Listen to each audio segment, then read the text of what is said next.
The JSC was established in terms of the Constitution.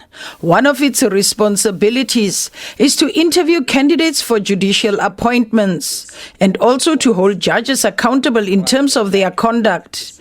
It consists of 23 commissioners and a maximum of 25 chaired by the Chief Justice.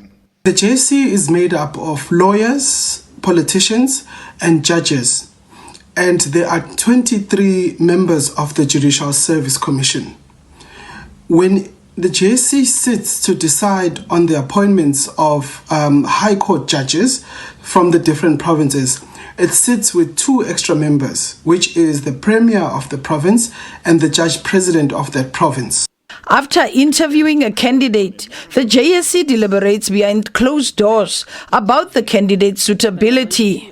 The way it makes a decision on who ultimately becomes a judge is through debate and consensus.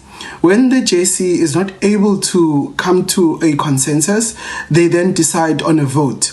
The majority of the members must vote, and the majority of the members who vote in one direction will constitute the decision of the JSC. That means for appointments to be made, the candidate must have gotten at least 50% plus 1 of its members. While the Constitution gives the JSC the final word on the appointment of judges, only the President has the final say on the appointment of judges of the Constitutional Court, the Chief Justice, Deputy Chief Justice, as well as the President of the Supreme Court of Appeal and Deputy President of the SCA. The number of votes required for the appointment of judges and Constitutional Court justices differ. So when the decision of the High Court, for example, are being made, the JSC sits with 25 members and at least 13 of the members of the JSC must vote for that candidate, for that candidate to be appointed. Now, for the Constitutional Court, because it doesn't sit with the 2 extra members, there are only 23 members of the JSC. That means a candidate for the Constitutional Court needs at least 12 votes.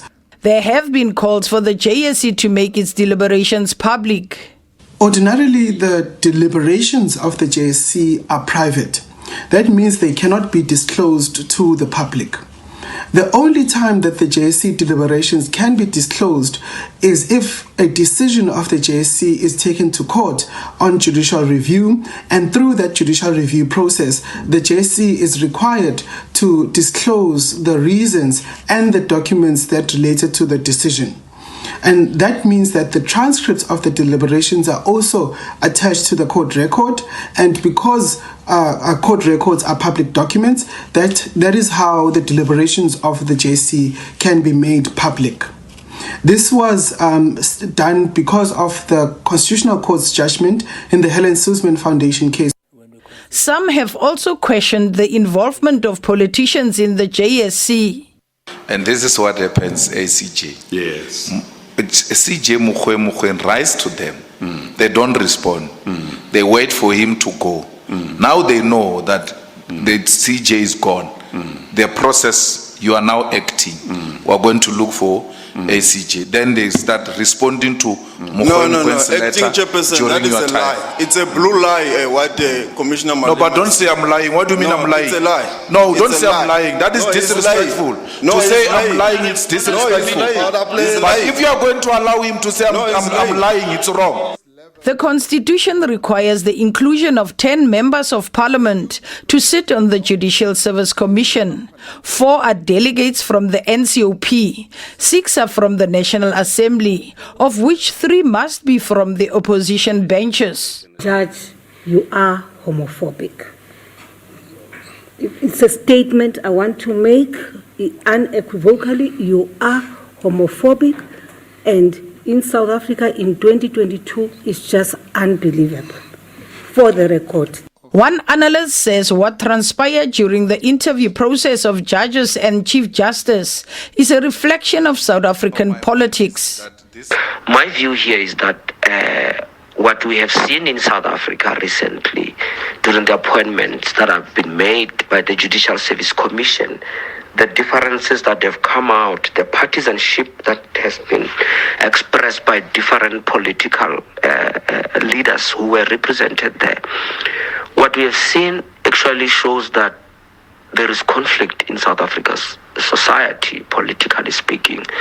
Therefore, the processes, as we've seen in the Judicial Service Commission, it is a reflection of the state of politics in South Africa.